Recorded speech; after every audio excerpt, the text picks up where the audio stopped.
You can take your seat.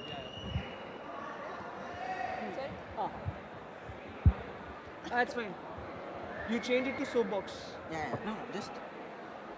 Fine. Okay. Once he comes, we'll begin. One second. These are working. What? We have to check these are working. You can check. That's fine. We'll begin.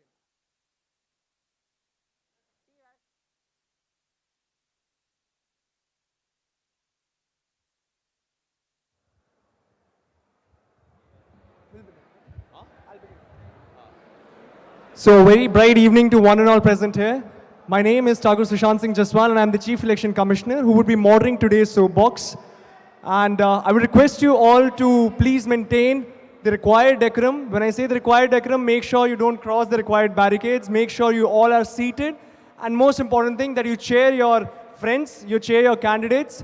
But the thing is, you sit down and chair. You don't get up. If you get up, if any of the election manager gets to know that you're getting up, I'll not hesitate, or election managers won't hesitate to throw you out. And this is a very special instruction to people who are sitting in the bowl area. You are not allowed to stand. Please ensure that. If you stand, I'll make sure that you guys are not in the bowl area. Okay? Please cooperate with us. Wishing best of luck to everyone. So with this, we begin today's first Soapbox, that is Day 2 Soapbox for Co-curricular Affairs Secretary position. And we have 3 candidates with us. So to begin with, the guidelines are same and very simple. Each one of them will begin with their presentation for about 8 minutes. After they have presented it, then we'll have a cross-questioning. Cross-questioning, 3 questions are allowed, 2 follow-ups. Make sure you have to use your follow-ups wisely. It's not per questions. You only have 2 follow-ups, 3 cross-questions. After that, we'll move to EC questioning, then to sphere heads, then to GSB, and then, of course, SCCC questioning as well. And there's no order in which the question goes. Any questioning hour can come up at any point of time. So let's begin with the first presentation. So I would invite Suket to please present. Go ahead with your presentation.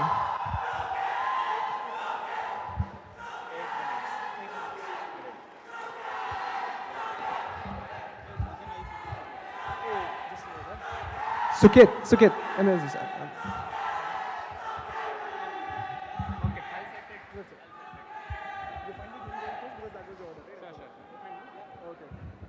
Okay.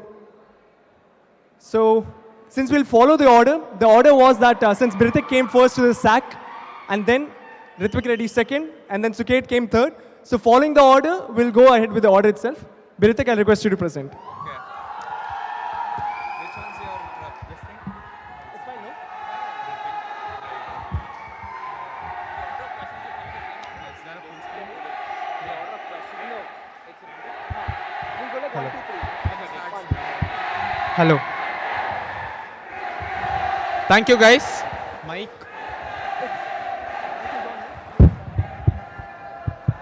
Hello. Am I audible? Okay. You're audible. You have to be a bit loud. That's all. Okay. Check. Check. We have this. And this will be more comfortable. Hello. Good evening, everyone. Today, I stand before you all to present myself with honesty, loyalty, and determination. Ritwick, a third-year undergraduate in the Department of Civil Engineering, contesting for the post of Co-curricular Affairs Secretary.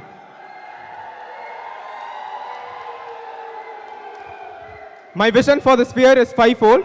First, to cultivate the spirit of innovation and entrepreneurship in every student of INSTI. Second, to configure the teams of co-curricular sphere to grow and achieve.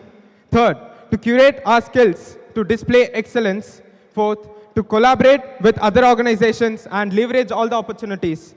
Final, last but not the least, to celebrate each and every moment we get and all the talents and achievements that our contingents do. Coming to my manifesto is also divided into the 5 sections based on my 5 parts of vision. Firstly, captivate and cultivate. First initiative is Freshie TechSoc Ideal, an interdepartmental TechSoc league exclusively for freshers to imbibe tech spirit from the beginning of their INSTI journey. Second, eBuddy in hostels, This is an extra effort that ECEL will be taking to go to freshers in their hostels and conduct the Freshie event. Third, Tech for Social Good. We'll be providing flexibility to credit your socio-technical work as NSS credits in C5 Sahai Club. Fourth, Introduction to Entrepreneurship course in first year curriculum. Making it a part of curriculum will give them the first exposure to entrepreneurship at a very early stage, and that is what this part of Vision strives for. Coming to the next part of my vision, which is configuring and revamping the teams under co-curricular sphere. First, Inter-IT Tech Probables. We'll be introducing Inter-IT Tech Probables under every C5 club and conduct dedicated workshops and problem-solving sessions to gear them up for Inter-IT Tech Meet. Next, we'll be distincting each domain of TechSoc competitions, structuring each domain of TechSoc competitions, and recognize winners of various hostels. Third, we'll be creating clubs and competition team heads under C5 to make C5 more efficient at the top tier. Fourth, I'll be creating a PG vertical in ECEL exclusively aimed to boost entrepreneurial ecosystem for PGs. And fifth, Sports Science Club. I'll be instating a Sports Science Club to empower our contingent to make data-driven strategies and also take industry-level projects in the sports tech domain. Coming to the third part of my vision, which is curate and upskill, Hostel Innovation Contest. This is a contest that will be uniting all hostels in a dynamic way and collaborating and figuring out a solution for their daily problems and enhancing their hostel life. Next, Innovate Her program. This is a program in which it's a mentorship program focused on enhancing female participation and connecting skilled tech mentors for the newcomers who are new to the sphere. Next is PG Guides in C5 clubs.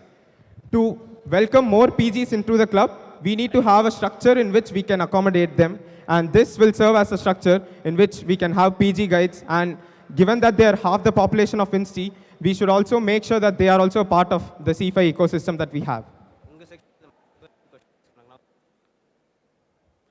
Connect and collaborate. Global Innovation Synergy. To collaborate with Global Engagement Council and the student team of Global Engagement Council to establish connections with C5 and entrepreneurship counterparts in other MOU signed universities with IIT Madras.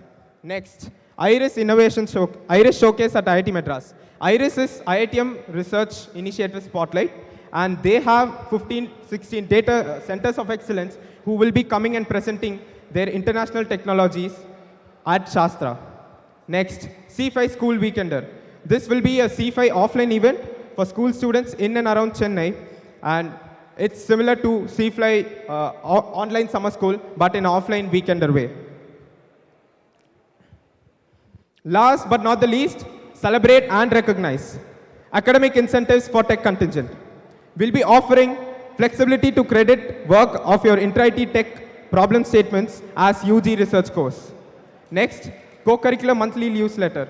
We'll be publishing a monthly newsletter to highlight achievements of our contingent and the events of co-cast teams. This will be an initiative to recognize, to be the start of recognition for each team and each member under the co-curricular sphere. Nirman and C5 Bytes. As part of Shastra magazine, we can feature a dedicated section for C5 clubs and Nirman startups in Shastra magazine, which will reach out to 50,000 plus potential alumni of IIT Madras. Finally, Shastra Archives in Heritage Center.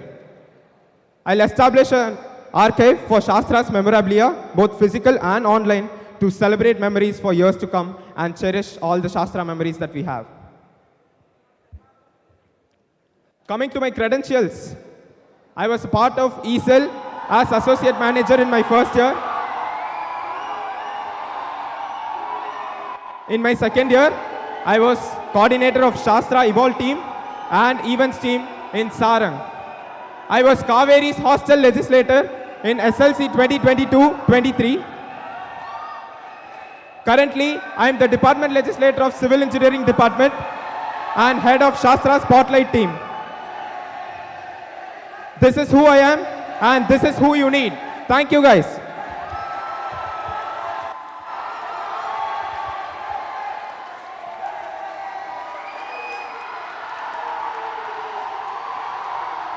Check, check, check, check.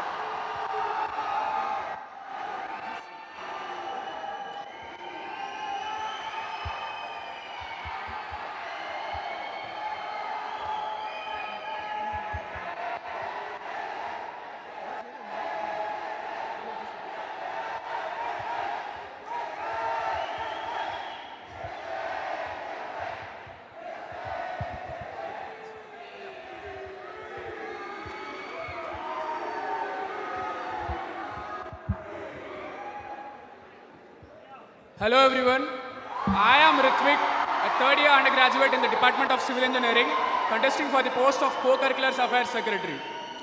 And this is my manifesto. Vision. My vision is threefold. 1. Excellence. 2. Integration. And 3. Scaling. Excellence. Revitalize tech culture and foster an environment for innovation. Integration. Ensure seamless collaboration among stakeholders. 3. Scaling. Aim to exceed expectations and amplify our impact. Now, under the co-curricular sphere, we have 5 bodies: CFI, ESL, Nirman, Shastra, and EXOC. So let's go with that. And my first section in the manifesto is TechSoc. Under TechSoc, I have 2 initiatives. First one, NTA. NTA is National Technical Appreciation. It is another extracurricular activity added to the likes of NSS, NCC, NSO, and NCA. It is there to bridge the gap between first year students and tech. My second initiative is Tech Contingent. Restructure the Tech Contingent of IIT Madras, whose members will be trained and upskilled throughout the year and represent the institute at various competitions.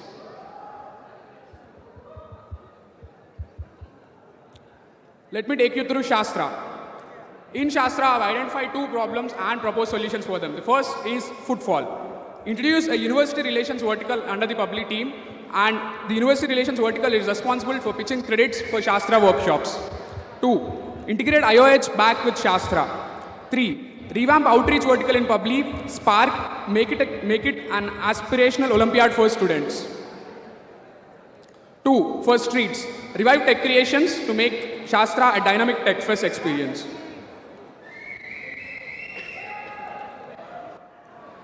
Under Entrepreneurship Cell, my first initiative is eCell for Society. This is where we'll associate with various NGOs, get problem statements from them, form a team within eCell, and solve the problem statements. This is there to strengthen the socio-entrepreneurship efforts of eCell. My second initiative is Entrepreneur of IIT Madras. This is there to aid the entrepreneurial pipeline and ecosystem that is present in IIT Madras in various social media channels. 3. Women in Startup. This is an exclusive networking event for entrepreneurially inclined women that goes hand in hand with Startup Meetup. Under C5, my first initiative is focused on PR and branding. This is there to revive the C5's YouTube channel. And I have proposed 2 content. One is inviting alumni who have graduated from C5 to share their experience, and 2 is an introduction video of each club describing their projects. The second initiative is Engaging PG Junta. This revitalizes C5 projects and engages postgraduate students in C5 as mentors for each project. Third initiative is the project brochure. We'll create a project brochure highlighting this year's project undertaken by various clubs. The aim of this is to engage alumni for potential sponsorship and industry connections. Next, let us head into co-curricular clubs. This is where I'm introducing VC Club as the first club of the co-curricular clubs, and this is there to provide real-time VC experience for the institute students. The vision of the co-curricular clubs is that it will incubate more and more clubs like this coming from students. Under Nirman, my first initiative is case study. This is where Insti Junta will solve problems faced by startups in Nirman cohort as a case study competition. Second initiative is Nirman X Build School. This is where we are assigning PM coordinators from Nirman to Build School winners or top performers of Build School, so that all of this is there correctly in the pipeline and we are not losing out on tech talent. Coming to my credentials, I'm currently the shows and exhibitions held in Shastra. I'm also currently the General Secretary of Ganga Hostel. I was a manager in ESL in Marketing and Public Relations vertical. I was also a manager in Alumni Relations cell in the year 22-23. That's about me, guys. Thank you.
Hello.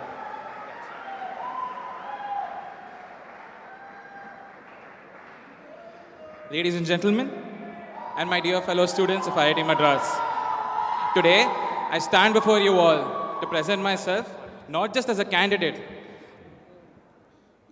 but as a passionate advocate for the tech and innovation ecosystem of IIT Madras. Over the last 4 years that I've spent in IIT Madras, I've worked closely with almost all teams of the co-curricular sphere. Starting off as a coordinator and a project member in C5, where we built the very tool that you all voted with last year. And being a manager in ESL, from climbing up all the way from a volunteer to the Shastra core team, where we recently just finished our tenure with probably the largest footfall and the largest amount of budget. It is this immense experience of mine over the last 4 years in the co-curricular sphere that drives my manifesto and my vision. I'll walk you through my vision and manifesto in trying to solve 3 major problems. Problem 1 is awareness. Nobody really knows what the co-curricular sphere does. And so to solve that, let's put it out there. Udyam is a large vision. Udyam is an identity. It is something that gives a common goal, a common vision, and a common aim for all teams in the co-curricular sphere. The idea is not that it's 5 teams, but it's one innovation pipeline. Udyam Wrapped is our way of incentivizing and gamifying every student's journey in the sphere. Your points for participating in Udyam will culminate towards your overall co-curricular sphere points towards the end, which can be redeemed for goodies and merchandise and the flagship in their respective flagship events. Moreover, these points will culminate towards a generalized report at the end of the year to incentivize and to reward students for their participation in the overall ecosystem. It is extremely important that Udyam is open for all in its true essence. Currently, the PG and women participation across bodies in the co-curricular sphere remains relatively low. We try to solve this with 3 major initiatives. First, Shakti communities. An inclusive and comfortable space for women, especially juniors or in their fresher years, to take guidance from seniors and alumni who made name and success for themselves. Second, for PG students, we open up the ESL winter and summer intern fairs. Currently, this intern fair remains limited only for UG BTech students. However, PG timelines, including BTech, MTech, MS, and PhD timelines, are comfortable with the current intern fair timeline and can still benefit from these initiatives. Adding to this, C5's PG participation also remains relatively low. The idea is to have a C5 PG representative who would drive C5's PG participation by tailoring all of the projects and project timelines and competitions to the PG timelines, including MS and PhD based on when they join. The idea is also to set up a C5 advisory committee that involves MS and PhD scholars based on their expertise in the respective domains that C5 clubs and competition teams would be working on. While the last 3 points were to involve the masses, it is still important that Udyam has something for the existing stakeholders across all 5 teams. For this, we first have Udyam Incubator, a formal channel for anyone in the GSB to propose a competition, a club, or an initiative that will be incubated for a period of about 8 to 10 months with organizational support from the sphere that can later be incorporated based on performance and interest. Next is Solving for the World. All of us dream to do international competition, international projects that have real-world impact. With Solving for the World, with this initiative, you will be able to work with students on real-world problems that IIT Madras Zanzibar campus and the Tanzanian island are facing. Tech to credits. The existing C5 project system will be modified to involve professors more closely. This is necessary to maintain accountability that can later be used or as a base to claim credits. Moreover, a final panel review will add a further credibility to these projects that can form a better base to claim academic credits from. Problem 2. If there are so many opportunities in the co-curricular sphere, why is it that none of us see them? So it is important that these opportunities actually come down to your doorstep. We do this first by Insti Tech Trek. It is an initiative that enables students across IIT Madras to sign up for scheduled lab visits across the campus. We work closely with PhD scholars and professors to take students like BTech and MTech students through these labs to get inspired and motivated by the cutting-edge work that is happening in these labs. This will increase the visibility of the research that is actually happening in the closed-door labs in our campus and can open opportunities for freshers. Next is Hostel Innovation Challenge. The ESL Campus Innovation Challenge needs to be modified in timeline and structure to be more effective. It will be rebranded to a Hostel Innovation Challenge and moved to the odd semester working on hostel-specific problems. C5 Reboot, a dedicated drive that offers a second port of entry into C5 for third and fourth years who couldn't join the thriving ecosystem earlier. Providing training and mini projects, this also elevates their profiles leading up to the internship and placement seasons. While we bring these opportunities to your doorsteps, how can we improve something that already exists? In our first, the EIR program, a dedicated platform and drive for companies and students to explore entrepreneurship and residence opportunities early in their careers. 2 minutes are left. Next, the contingent pipeline. This next is the industry link projects. Working closely with the ICSR to increase the number of industry-sponsored projects in C5. And coming to government and Nirman pipeline, this is a dedicated initiative to make the Nirman startups aware on how exactly to put out proposals to gain funding from the government grants like Startup India and the Tamil Nadu Startup Grants. In our next stage, we focus on impact. Our Nirman startups face multiple problems like in tech and business. However, these can be solved with the existing opportunities in the co-curricular sphere like the TechSoc Build School and ESL SSP. The pipeline will be smoothened and optimized for Nirman startups to present their problems. Next comes the contingent pipeline. It is necessary to provide responsible, free space to tech enthusiasts. This initiative ensures that C5 clubs are clubs again, and there is space for everyone to get trained and get that inter-IIT goal that we've all been dreaming about. Coming to Shastra chapters, Shastra creates tremendous impact here in IIT Madras and in Chennai. It is now time to take the taste of this to various other cities in India. Shastra chapters are mini versions of our Deer Festival that elevates awareness and increases participation in the flagship. My name is Suket KM, contesting for the post of Co-curricular Affairs Secretary. Thank you very much. So now we'll move ahead with the cross questioning. Since Ritwick went first, Ritwick will start with the questioning round. So you have 3 questions, you can proceed with them.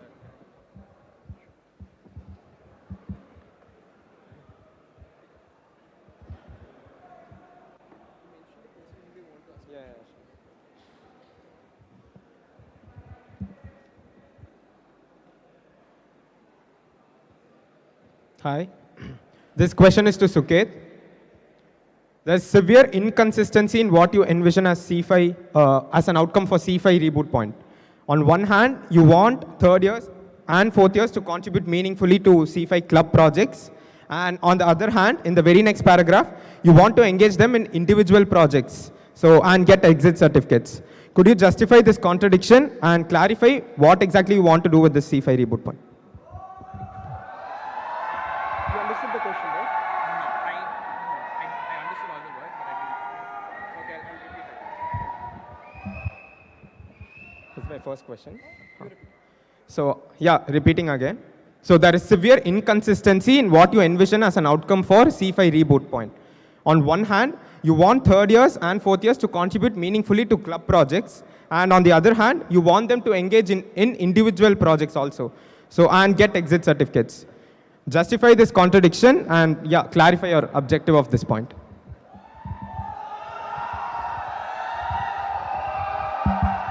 Okay. Right. So I'll clarify this in two steps, right? The first one is about what this point is actually trying to do. This point is supposed to benefit the third year and fourth year students in IIT Madras rather than C5 as a body. None of the things on our manifesto, or not even my job, is to benefit C5 as an organization, but it is to offer whatever I can to the students. And so, having made that clarification, coming then to what exactly these third year and fourth year students would be doing, this opportunity is providing a second door of entry to third year and fourth year students who want to try out tech in the later half of their years. It is very much possible that these students in the first few years were very occupied with sports or other managerial PORs, or just because they were slightly intimidated or introverted in their initial years, they did not participate in C5 in any extent. In the later half of their years, many of them face regrets that they want to come back and try out tech as much as possible. This in their third years, in the start of their third year and the start of their fourth years, based on when their internship and placement seasons are, gives them a compressed timeline that they can pick up these tech skills in and do mini projects to learn from. This is not to benefit C5, the existing C5 projects in any way, but to benefit the third year and fourth year students that are actually participating in this initiative.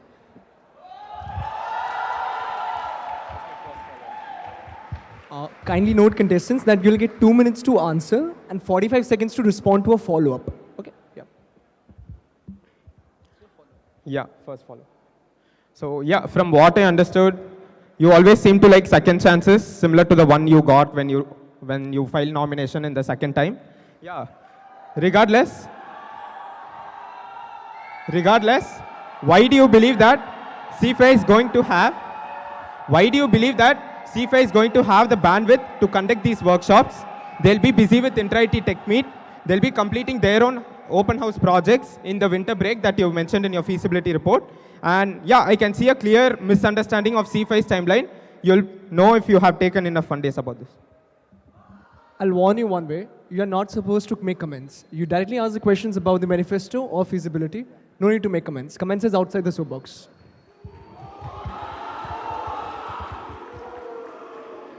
Okay, coming to the timeline, this starts in the later half of December. And if you had the timeline fund days cleared, the Inter-IT Tech Meet happens somewhere around mid-December. And if this starts in the later half of mid-December, that is where you have the initial session starting off.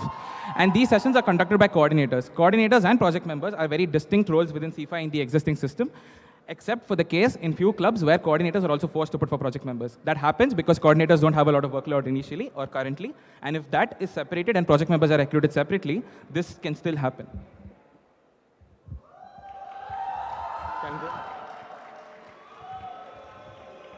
My second question is to Ritwick. Your initiative, eSelf for Society, claims to strengthen social entrepreneurship.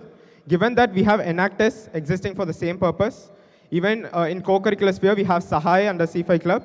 And like, why are you trying to pass two existing initiatives as a new manifesto point?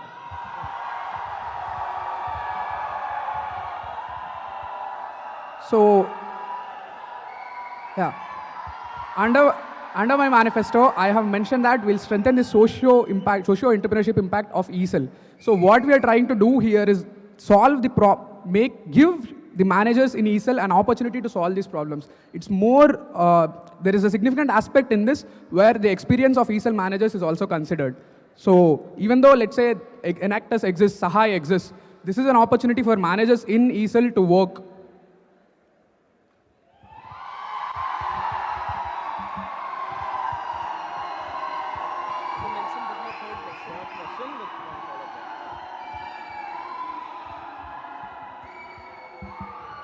Yeah, my next question is to Suket. This is regarding your Insti Tech Trek point, okay? So, yeah, I'm happy that you took inspiration from my DL manifesto point. The mechanism you are proposing is exactly how prof projects currently work. When you're assigned a mentor, when you're assigned a PhD student, you do the reading and you go a lab tour and start working on a project. So tell me how renaming this existing pipeline is a new manifesto point. It's something that's already there.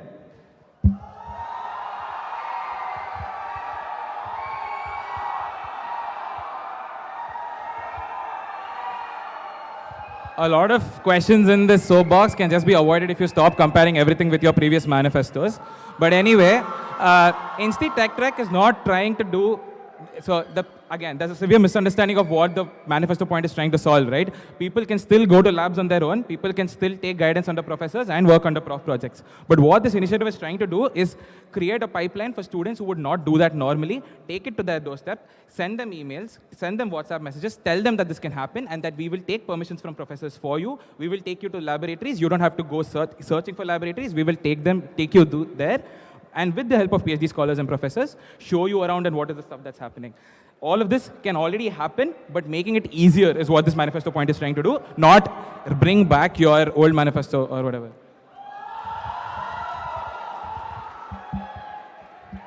This is my first follow-up. First follow-up.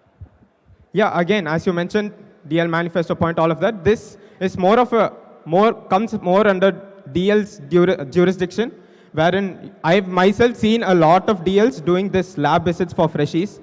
And yeah, I still didn't understand how is this unification helping freshies?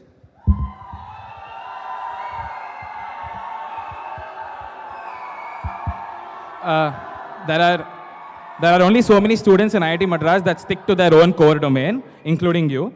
There are multiple students, there are more students in IIT Madras who do not stick to their own core domains and want to explore interdisciplinary projects, interdisciplinary research, and work with professors from other departments as well. When a DL implements this, it is very restricted to their own department, but I want to make students explore other interdisciplinary projects in their initial years as well, and that is what this manifesto is, or this entire initiative is trying to achieve.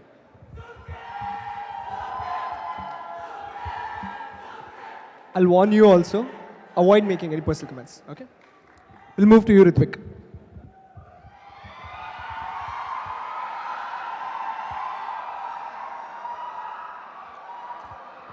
So my first question is for Ritwick.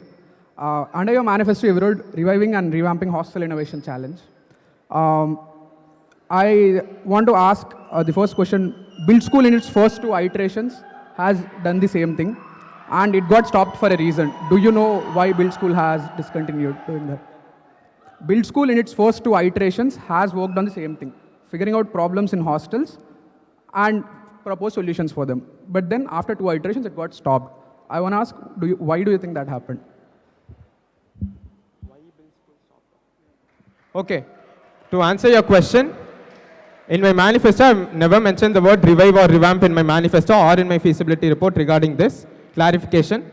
Secondly, why Build School actually this iteration stopped?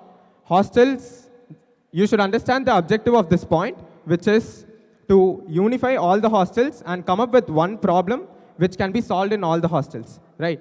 And this also involves a semester-long thing and not what 10 weeks or 10 weeks and just 10 teams. Restricting it to 10 teams has already decreased the participation. We want to increase the participation in TechSoc, and that's what this point aims to do.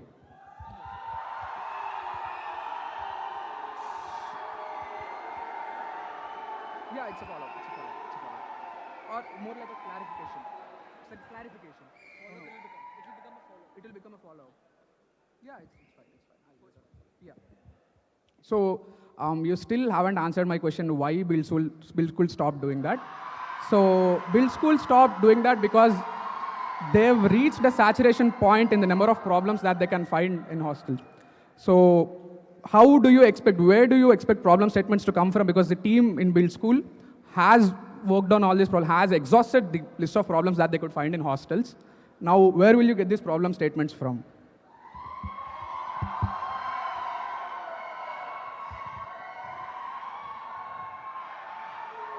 You've just said that we have already exhausted the problems with just 20 problem statements. That doesn't sound right. We have 23 hostels, we have lots of we have lots of daily issues that each hostel is facing, each students are facing, and when it comes from the students, this serves as a platform for them to come out and do their own projects.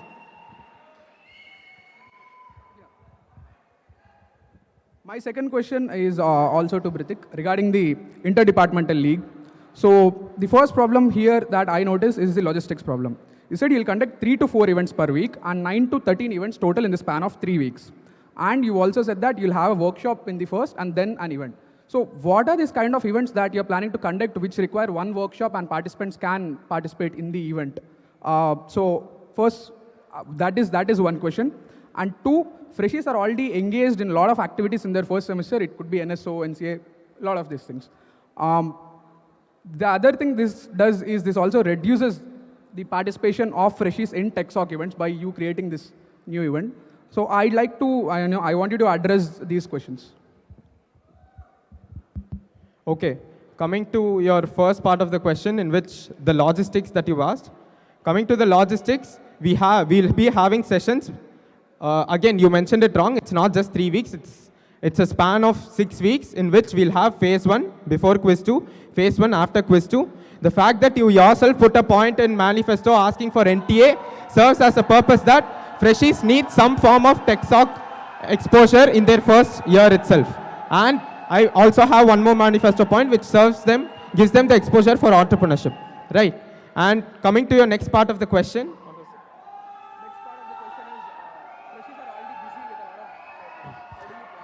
Yeah, given freshies are busy with other, so would you want to compromise tech given that freshies are busy with other things? That is not what we want to do. We want to give them the exposure that they have to get, and we want to get maximum participation in TechSoc. So that's all that I wanted to ask Brithik. My next question is for Suket. Under your industry-linked projects, you have mentioned student-driven projects on the ICSR website, but I did not find feasibility from anyone from ICSR side. Okay, this point basically needs a check from the ICSR team and Professor Prabhu Rajgopal. However, everyone in the ICSR team present there in the office said okay to this except for Dean ICSR, who is on leave till 5th of March. And because he's on leave till 5th of March, I had to go to Professor Prabhu Rajgopal and ask him to call Professor Dean ICSR up and check with him on whether this is possible or not. On my second meeting with Professor Prabhu Rajgopal again, he told me that Dean ICSR was willing to do this and that we could actually streamline projects to come from the ICSR pipeline, and in addition to the existing sponsorship avenues that CFI already explores. Okay, since the cross-questioning round is over, we'll now move on to the... Oh, sorry.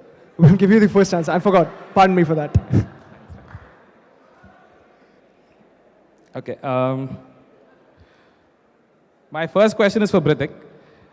In your manifesto, you have spoken about taking the e-buddy system, existing e-buddy system, to Mandak and Swarnamukhi.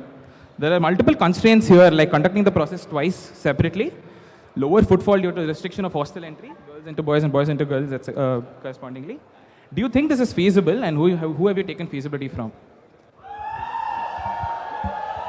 Coming to the logistics aspect, conducting it twice. If you really want freshies to actually participate, we can have 2 sessions also.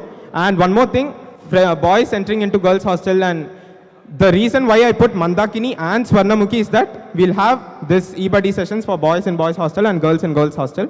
That's a basic misunderstanding.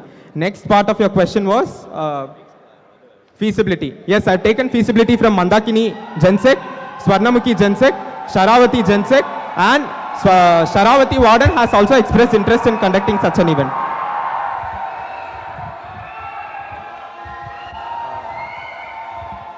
My first question regarding how exactly logistically this is feasible was not answered. It was just, you can choose not to answer. Follow. You answered neither of my questions. The first question was about how this is logistically feasible and not if we should do it.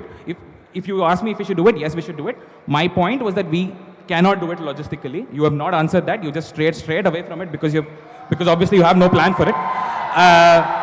The second point about Sharavati Gensec, Mandak Gensec, and all of these guys have nothing to do with the feasibility of this point. It is ECEL at the end of the day that is conducting these events. And if E-Club cores that conduct e-buddy and the ECEL heads that oversee the conduction of e-buddy have no idea about you doing this, then this event is not going to happen. You can verify with Soham. I spoke to him regarding this. I've also talked to E-Club course regarding this. I've had a discussion. And one more thing, regarding logistical feasibility, I've asked Sharavati Jensek if there is a proper hall in which we can conduct events. I've asked Swarnamukhi Jensek if we can have a common room in which all these sessions can be conducted. And that has been verified completely, and that is why Warden has expressed interest to conduct such an event.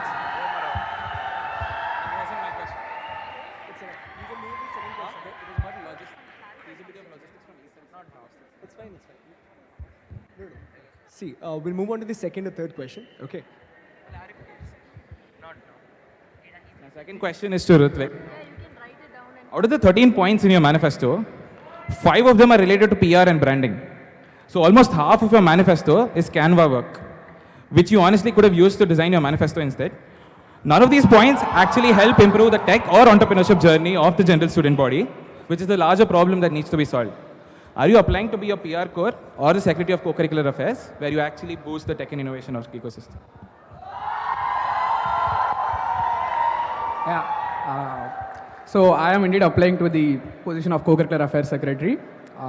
That first I'd like to clarify. So second, if you look at this from the work that is being done, rather than looking at this from the type of work that we are doing, I want you to look at the impact that this work is having. So under one of my points where you say, CFI preparing project brochure and sending it out to alumni, the work there might not, it could be done, the work there can be done by a PR team. But the impact that it is having, taking help of IIT and sending it to alumni, which could potentially get us industry sponsors. So, you also seem, it's just that coming from a PR vertical, I do know the importance of having good PR. So maybe that's why I have internally emphasized more on PR. But yeah, I would just ask you to look more at the impact of this PR rather than the work that is happening in the PR.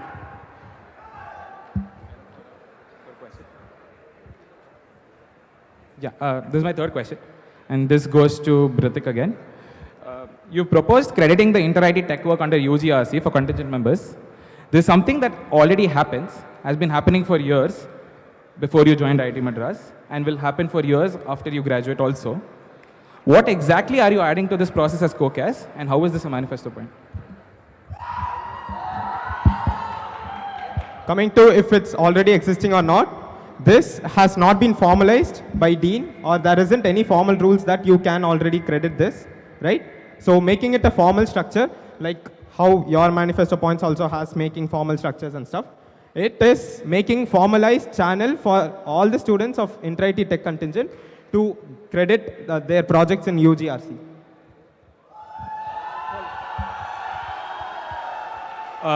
Follow up to the third question.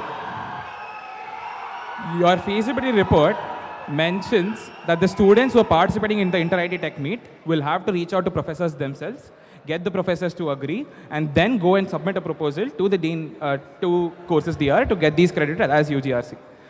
In all of this, I don't see any formal channel that you've built, because if I am a participant or a contingent member in the inter-IT tech meet, and if I'm reaching out to professors myself, I have absolutely no support from your side, or absolutely no formal channel from your side, in which case, again, coming back to the initial point where you did not answer, you have created nothing, which all of this tedious work of me reaching out to a professor already exists.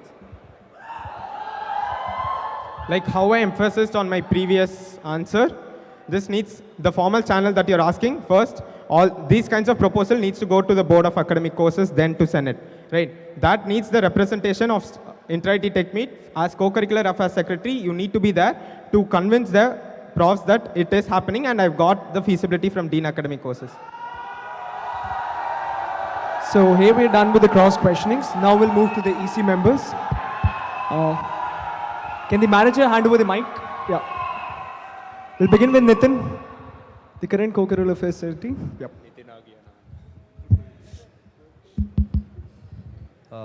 Okay, fine. So we'll just go with the basic questions first. Explain the POs you have actually held, which is related to co-curricular sphere, and the work you have been doing in the last 2 to 3 years. To all the three, right? All three. Can you repeat your question again? Be a bit louder. Yeah. What are the POs you have actually done, which is related to co-curricular sphere, and what have you done in last 2 to 3 years in the sphere? Does anyone want to volunteer first? Yeah, I'll go. In my first year, I was a part of ESL as associate manager in SRO vertical. In my second year, I was part of Shastra Evolve coordinator as team debunk, right? And I've organized a misinformation regulations conference as part of the third vertical. Next, in my third year, I've been Shastra Spotlight Head, wherein we've organized 13 lectures this time. So these are my credentials relevant to co-curricular sphere. And if you consider hostel legislator and department legislator, it comes under SLC, in which I've also been involved in budgeting and standing committees that reviews the part of executive council. So, in my second year, I was a manager in the marketing and public relations vertical. Here, I've played a crucial role in social campaign of ESL. In the social campaign of ESL, in the various initiatives that the social campaign is doing. I've also focused a lot on social media campaign. In my third year, I was a TIFF and JMT head on the shows and exhibitions in Shastra. So,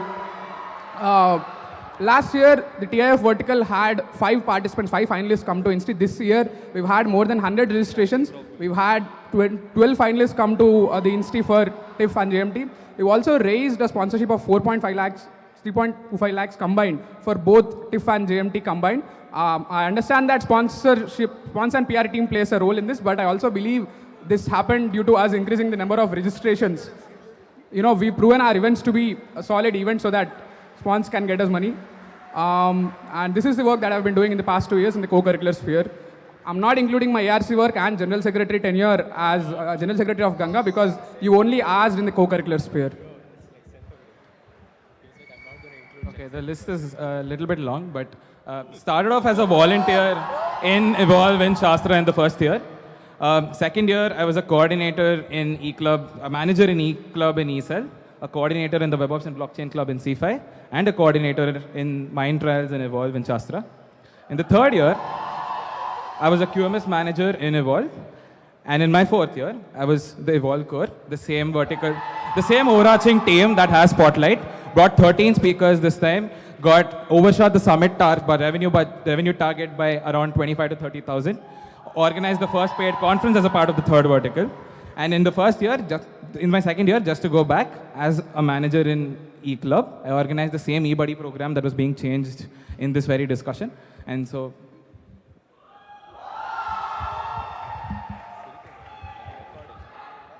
fine. The next question is,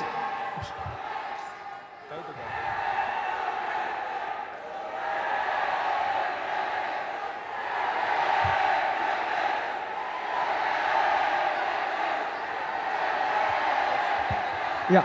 again, We'll begin. my next question is common for all the 3 people. What are all the qualities you have which will make you a good co-cast? Common for all 3. So what are the qualities you have right now which you have or have learned from your team till now which will make you a good co-cast candidate? Understood. You want to go? okay, so highlighting the qualities that are supposed to make me a good co-cast. The first is the understanding of the sphere itself. Having spent with the previous long list of credentials that I just presented, having that depth of experience in the co-curricular sphere in almost all teams. Something that I missed in the last answer was that I was also a part of a Nirman startup, and so I've seen Nirman work a little bit closely, slightly closer than the rest of Insti Janta, if I may say so. But that depth of experience provides me an understanding of the co-curricular sphere from within that is very necessary for a co-curricular affairs secretary who is heading 5 teams and not just one overall team. And the next is leadership. I have led multiple teams in Insti and multiple teams of sizes of 40 plus. And I feel like having done that over the last 2 years, having led multiple teams in, of those sizes and seen all kinds of sorts of situations that I've had to deal with, I feel like that is something that the co-curricular, that something qualifies me as a good co-curricular affairs secretary also.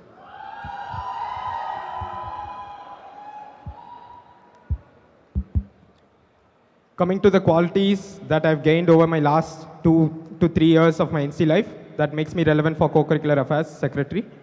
First thing, I've been in the sphere for 3 years since my first year. Again, even I have a good understanding of the sphere, how it functions, how it works. Second, I've been a part of SLC for 2 years, budgeting, and working closely with standing committees and the committees that involve administration.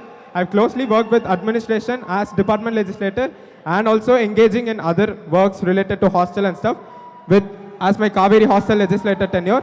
I have successfully completed 100% of my manifesto initiatives as Kaveri HL. I have successfully completed 80% of my manifesto as civil department legislator. I have a track record of delivering manifestos to the best of my abilities. Yes.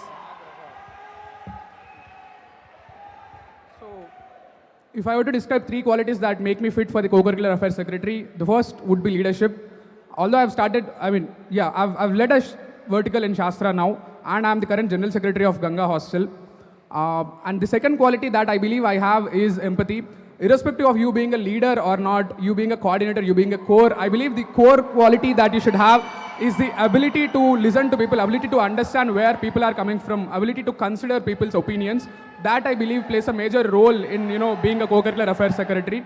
The third point, obviously, whether stated or not, I am an extremely passionate and dedicated worker.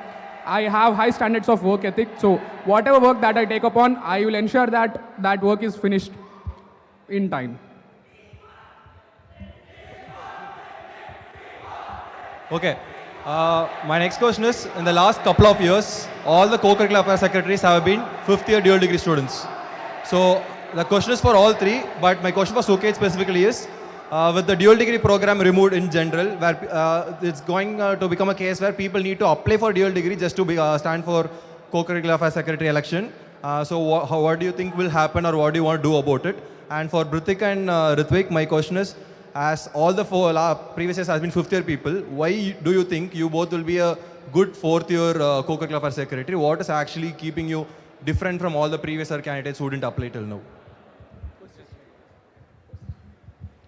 Okay, so the problem that is trying to be addressed here is that all the co-curricular affairs secretaries of the past have been 5th year dual degree students who have either mostly been Shastra cores or ESL heads.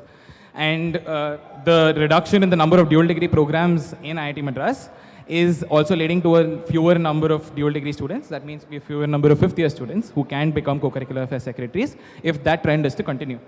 This trend obviously needs to break, and if that is breaking, that can happen in 2 ways. The first is if a Shastra head, a ESL core, or corresponding positions in other teams is coming up to apply for a co-curricular affairs secretary, in which case those students need to be groomed from much early on. It could be October or November from when we get closer to Shastra. Those students could be invited to the Shastra core team meetings where they get a closer understanding of how the core team functions, a closer understanding of how the sphere deals with like stakeholders from external stakeholders and so on. And the other situation, which I think is more favorable for the functioning of the co-curricular sphere overall, is that coordinators step up to apply for core positions in Shastra, and that the existing cores, ESL heads, TechSoc heads, and so on, promote this culture that coordinators who are second year students can step up and become cores in their 3rd years or ESL heads in their 3rd years. And these students will then be better fit to put for co-curricular affairs secretary in their final years.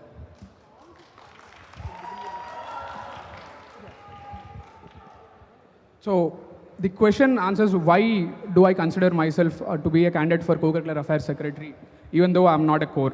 So I can agree to the fact that experience does help to a certain extent, but it is ultimately upon us as individuals to see how our vision plays out in the grand scheme of things.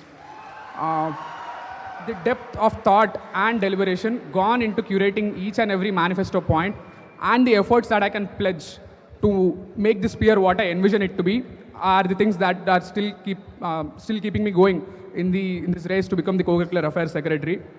So yeah, that's the answer for my question.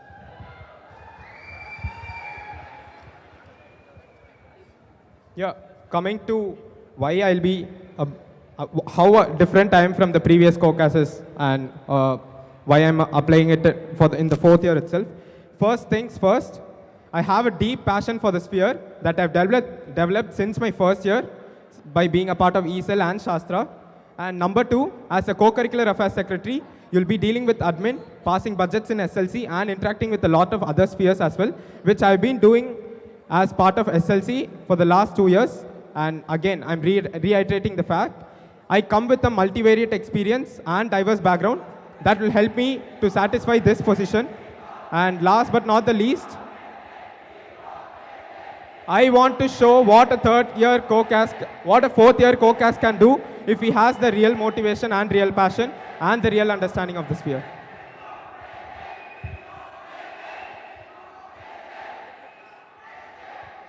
I'll start with a common question for all of you. Given that all three of you primarily come from a Shastra background, given this year's Shastra, what is the biggest drawback? And if you were the co-curricular affairs secretary instead of Nitin, what would you do different to solve that? Can you repeat again? What is the biggest drawback of the recent Shastra? And if you were the co-cast instead of Nitin, how would you solve that?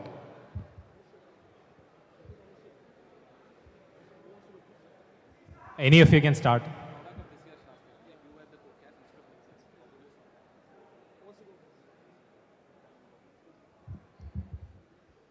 Yeah, so biggest drawback of Shastra this year was footfall.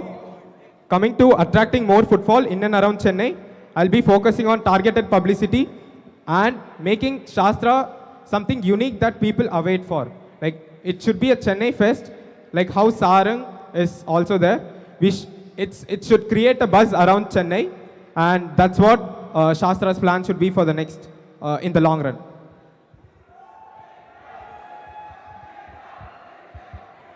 I will agree with Ritwick that the biggest problem in this year's Shastra was footfall, but I will solve it slightly differently. One major issue is that the very students of IIT Madras are not able to enjoy their own technical festival because it happens in the vacation 1 week prior to the start of the semester. And that basically hinders a lot of students. It gives them two choices. One, come back to Insti early, spend 10 days here, leave that time away from home or anything else that you can do just to enjoy your technical festival, or stay at home, enjoy time with parents, and skip your own technical festival. This should not normally be a choice that the students should have to make. So step one will be figuring out if Shastra can actually be moved into the first or the second weekends of the start of the even semester. That, in a way, makes it way easier for students of IIT Madras itself to participate. That increases footfall, step one. Step two, how students from outside come. Targeted publicity is something that we already do. We do that a lot. But what needs to happen is show students from outside the avenues that are available. A lot of students, the kind of targeted publicity that we do right now is publicity for Shastra itself. But what needs to happen is take the specific events that we offer and take them to the specific students that we think will participate and publicize just that. A very busy brochure with everything that Shastra has to offer will just confuse students. That is another point. Shastra chapters is another very good, nice way to solve that problem, because we will get participation from multiple South Indian cities that can come down for finals in Shastra, and therefore increasing participation. So I do believe, like the previous two people who have gone before me, that one of the major problems in Shastra this year is publicity. And the dates of Shastra, which Suket has also addressed. So regarding the dates, what I can emphasize is, since I've led an events team, a lot of people who are willing to participate in the events couldn't come because the dates were clashing with end semester examinations of various Southern Indian state colleges. So that is one thing. And the other thing is publicity. What I'd like to do is, although our publicity team is putting in good efforts, I believe they can be channeled in a better way. They can be channeled in a more proper way. So focusing, if we take events like Sampark and focusing more on the South Indian states, I think that is where there is a lot of untapped potential. So yeah, that is what I do as co-cast. Okay, my next question is to Suket. This is regarding the intern fair for PG's point in your manifesto. So the intern fair, ESL conducts intern fair independent of ESL conducts intern fair independent of the placement and internship cell, and it's mostly targeted in second year students, right? Mostly you get small startups to come, the stipends are less, but this kind of works out because across the 4 years of institute students, this allows UG students to get some small experience which they can leverage to get better internships later on and start building their career. But when it comes to MTech students, there are two problems here. One, MTech program itself is 2 year, which means the internship drive they sit for the institute internship drive is right when they join campus. This means that if they are to sit for your so-called PG ESL intern fair, then they have to sit parallel to their own internship drive in the institute. Now, that itself is not the problem. The problem is that the target companies that you bring in give an experience that is relevant to a UG student. But an MTech student who mostly comes here with actual professional experience, it doesn't create a lot of value add. Rather, that summer where they're supposed to do that internship is when they actually prepare for placements. Given that MTech students also have a lot of project work and research work to do here, wouldn't it be better for them to either try for an institute internship, or if that doesn't work out, instead of working in a startup for 10,000 to 20,000 rupees a month, actually focus on the project and build a good resume for the placement activity? I didn't catch your last few sentences. Instead of, assuming they don't get a good institute internship, instead of going for an ESL internship that might pay them peanuts, isn't it better for them from a placement point of view or even an academic point of view to either focus on their own project work or explore other avenues to build their resume? Because when they actually sit for the placements, if they're going to compete with students who have a competent internship from the institute internship drive, an ESL intern is obviously not going to match up, right? Okay, so two things that I will answer here. The initial point where they have to sit parallelly for both internship drives. This is ESL's intern fair happens independently of the institute internship drive, but however, the MTech students sit for interns before they even join campus.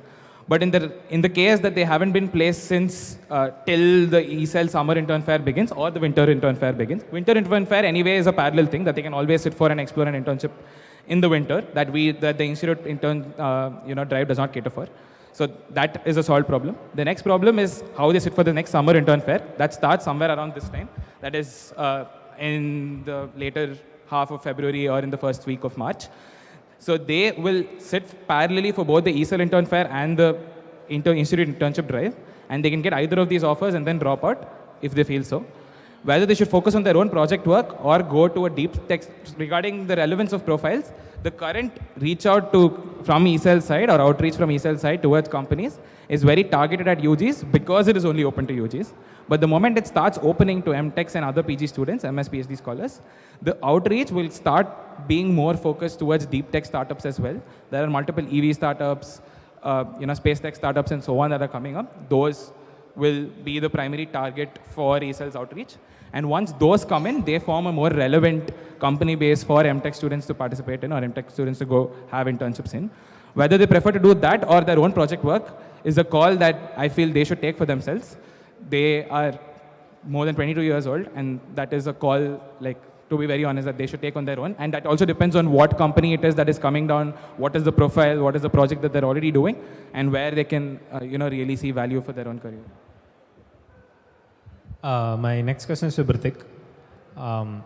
You have an entrepreneurship first year course as a point in your manifesto. Given that the institute is anyways mostly going to implement this via curriculum task force. Sorry? Louder, okay. You have an entrepreneurship course, first year course as a point in your manifesto. Given that institute is mostly going to do this anyway, or regardless even if the institute is not going to do it right now, what is your role as a co-curricular affairs secretary instead of someone like academic affairs secretary or even student general secretary to bring a course into the institute? What role are you going to play in this? Bringing a new course into the curriculum, I understand it comes under academic affairs jurisdiction, but the new role that I'm bringing here is having engaging sessions by ESL and Nirman into the course, right? So yeah, that is exactly what I'm planning to do. And one more thing, making it a part of the curriculum is something which falls under the goal of a co-curricular affairs secretary to promote the spirit of entrepreneurship since the first years. Okay, Ritwick.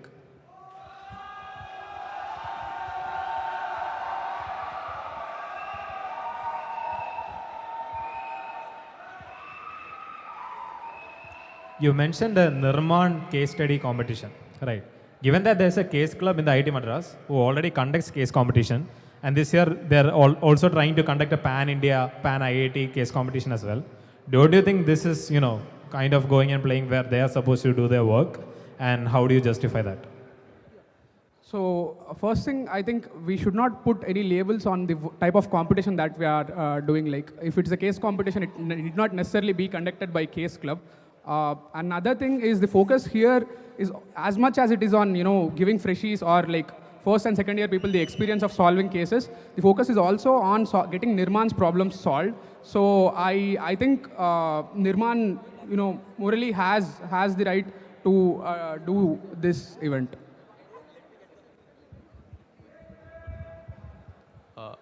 Before we move on to your questions, okay, you ask your question. Yeah. No, like tell the clarification. No? Yeah. You want to give a clarification? No. Did you have a clarification? No. You can continue with the question. Okay. Sorry. I can say that. Okay. Yeah. Go ahead. You have the mic in your hand, so I'm like, you want to say something. Go ahead. So, in the qualities question that Nitin asked, none of you mentioned like dealing with other secretaries and dealing with all the issues and damage control that you have to do to your own sphere and considering other spheres as well. So, considering that, what is your opinion on the boundaries that exist between Shastra and Sarang? Do you want these boundaries to exist, or do you want each of the spheres to do whatever they want? And second, considering these boundaries have been crossed in the past multiple times, how will you as COCAS ensure that if any sort of agreement or something is happening, that it will be followed from your sphere and the other sphere as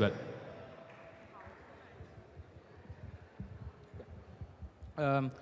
Regarding dealing with multiple secretaries, yes, obviously that comes as a part of the job. That's not a quality that I will have, but it will come as a task or something that I will need to do after becoming co-curricular affairs secretary. Regarding boundaries between different fests, and more specifically Shastra and Sarang, where I feel like where you're coming from, do I feel like the boundaries should exist? Yes, but should those boundaries be very, very rigid? No. There should be boundaries, but there should be flexible boundaries. There should be lines that we draw between both the festivals. There have been, and these boundaries have been crossed multiple times by Sarang and by Shastra, both in the recent years. How we solve it, there is little for me to do because there has already been an agreement between both the core teams, the Shastra and the Sarang core teams. This is supposed to happen before the next elections. But anyway, if I am to get elected as a secretary, I will sit down with the new elected Culsecs, both the core teams after selection, in front of the Dean of Students and both the advisors, draw lines for where Shastra and Sarang can go and where they will need to limit themselves. Do this right under the supervision of the Dean of Students itself. And once that has been signed by all stakeholders, there is not much that any of the secretaries can do but to abide by whatever agreement has been reached. The agreement that we had right now, that the recent agreement that we had was a little blurry in terms of where what the terms were. Those were not very detailed. Those were not very, we did not go into the nitty-gritties of who we can contact, who you can contact, and so on. Now that after one such incident or one such episode, we are aware of how detailed the report or how detailed the boundaries will have to be.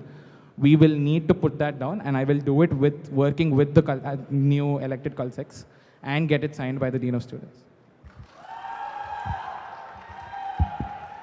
Even I am aware of the fact that this has already been in discussion considering last year's Sarang and Shastra, and it has been taken up by the current core teams and the co-curricular affairs secretary and the Culsecs. One thing we can do is make sure both the steering committees sit together, including the profs, on where we can draw the lines, right? First things. And number two, we should also analyze from the fact if the target audience of Shastra and Sarang are same. If we are having repeat audience for Sarang, assuming Shastra happens before it, and if audience of Shastra are affecting, let's say, revenue or footfall of Sarang. So, yes, even I am indeed aware of the altercations that happened between Sarang and Shastra last year. I definitely do believe there must be certain boundaries, and there must be certain rules and laws that should be set between bodies to follow. And this year, as I understand, the rules were set, but as Suket mentioned, it was not clear enough for both parties to mutually be happy about the decisions that has been made by one party. What I would do as a co-curricular affairs secretary next is to understand and sit and understand with the other bodies, like let's say the cultural body, and figure out where the problems are. Make sure a clear document is drafted, and also include what will happen if one of these do get broken, these rules down the line when I am not there in the institute. So that is also an aspect I think that we should focus on. And once this is set and done, all that is left is to be followed. Yeah. You want a clarification? You want to clarify? You want to clarify? I have one more question. One more question to ask. Any clarification you have? No? Okay, I'll just ask. Okay. I just have one question to Suket. Like, Suket, you were involved in the discussions for all of these. Like, you and I, everyone has sat multiple times to discuss all this. But I wouldn't say those discussions were very fruitful, even though we had an agreement. A loophole, a supposed loophole by you has been, by Shastra team has been found out to exploit it. So what good faith are you giving to the Sarang team and to the incoming secretaries that you will actually follow it? I mean, right now you are saying that, yeah, I will have a conversation and everything, but what good faith are you giving to them that you'll actually do this, let's say, if you become the COCAS, and not just go back on your words, what you're saying right now? So the future agreement that we come up with will not have to be regarding who I can contact, who you can contact, what particular event I can do, what particular event you can do, and so on. But we defined what the gray areas are, and once we define what the gray areas are, it becomes significantly easier because I can come and discuss those gray areas with the cultural secretaries, and they can discuss the gray areas with me every time that happens. And the good faith that I'm bringing here is just the fact that the boundaries will need to be drawn on intentions. Shastra never comes with the intention of competing with Sarang. Sarang never comes with the intention of competing with Shastra. It's just them trying to be better festivals for their own participants. There are students who pay to come to Shastra, and Shastra just tries to give them a holistic experience. There are students who pay to come to Sarang, and Sarang gives them a holistic experience. The good faith, I mean, I obviously have no reason to go against Sarang, right? The good faith that I have is just to boost whatever ecosystem that I am responsible for in IIT Madras, and everything that I do will be for that particular sphere. If that encroaches into Sarang's territory or makes Sarang even a little bit uncomfortable, I'll be happy to sit down with the cultural secretaries and sort that out. Okay, so firstly I want to give one clarification to the previous answer which Ritwick gave. You are telling that both the steering committees, Shastra and Sarang, will sit together. But for your information, that is not possible because both the steering committees are formed just before the event. So I don't know, have you taken the fund days from Nitin or not regarding this point? Now my question to you is, you have written a point, C5 weekender for school kids. My simple, very straight and simple question, how this point is helpful for IIT Madras student community? Coming to the first clarification that you gave regarding steering committees will sit together or not. That is not a question, just a clarification. You gave the answer of the question which I asked. No, I'm clarifying what I said previously. What I meant previously was, this is an extra effort that we are taking. Shastra core team, Sarang core team need not have to sit together again to do all of this. It's an extra effort that we can take and ask those and director to sit down and do this. So that was what I meant. Coming to your answering your question, how the C5 school weekender will help IIT Madras students. Firstly, it's organized by our own C5 team. For our C5 team, organizing such workshops for school students will boost their experience, boost their exposure on organizing a workshop, and also boost their skills on getting ready, getting prepped on how they can train people. So you mean to say that the current events which they are doing are not potential enough to make them ready for the events? So you want to say that the current events or workshops which the teams are doing are not enough to make them capable for the events? Currently, this this summer school happens online. Having it offline and having it online is a different experience, right? So having it on offline gives them more exposure, welcoming students, handling logistics for the event more than offline, handling all the publicity, making C5's event also a buzz around Chennai. So why you want to make it, just a clarification, I don't find it a good plan that you are making it feasible buzz around only Chennai. Why only Chennai? Make it feasible around whole India. That was a clarification. Fine. Okay, yes. Next. Hi guys. So my question is for Suket and Ritwick.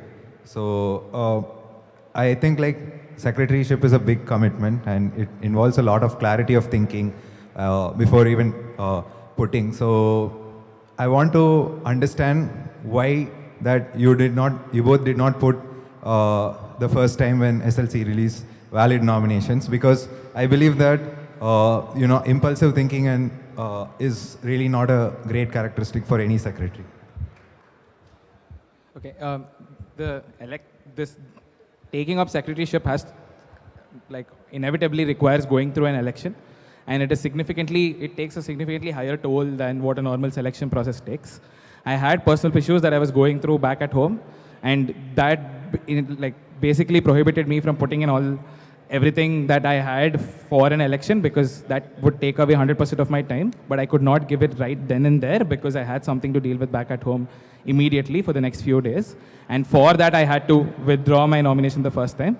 But the moment that got sorted and the nomination got reopened, I had a second chance. And the thought of the desire to be co-cast or the ambition to be co-cast never went away from my head. And that was always there. It was only about how much I have to go into an election. Regarding actually having that much in me to go finish the activities or get through my tenure as a co-curricular affairs secretary, that normally obviously requires significantly lesser time commitment, effort, and mental stress than going through an election. And which is why I still feel like regardless of anything that happens, I will have enough in me to get through the co-curricular affairs secretary tenure, but an election requires significantly higher toll. So indecision has never been an issue with me. In fact, I did apply for the first time when the nominations came out. And I do believe I'm one of the earliest people to apply for that. So indecision was never my concern. I have been from the start decided and pretty much fixed that I do want to apply for this post. Okay, my second question is for Ritwick. So you mentioned in your manifesto about sports science club. There was already a sports science club which existed a couple of years back. I think it was CVI club and analytics club together did the projects. So why do you want to make it come back, and what different are you going to do? Coming to the history of Sports Science Club, we had it in 2021. It was made as an interest group only, just because we had the funding from a cricket team. It was just about the projects and not about as a club. So it never formalized into a club. Currently, we have Center for Sports Analytics. We have Center for Sports Analytics as a Center for Excellence established with a prof and a few PG scholars working on this. And that we also had Basketball Federation of India approaching us for projects. There is a significant increase and support externally and demand externally into the sports tech field. One more thing is that this will also benefit our contingent, our sports contingent, to make data-driven strategies and all of that. So yes. I have a follow-up. So you guys are going to be a new club with no proven track record. So what assurance that our contingent, how can we trust your insights and how can we trust your data that you're going to give? So your projects are completely newborn. So you don't have any proof. And if following your insights, if the contingent performs badly, who is going to be responsible for that? To answer this question, firstly, taking up the decision or making the decisions based on this data-driven information or insights is completely to the coaches or the sports captain's call. And there should be some start, right? There should be some beginning in which we develop this process of making data-driven strategies. And there are lots of teams, official teams, let's say even in IPL and all the Premier Leagues have moved on into data-driven strategy making. So this should be something that we should start exploring, and there is always a start.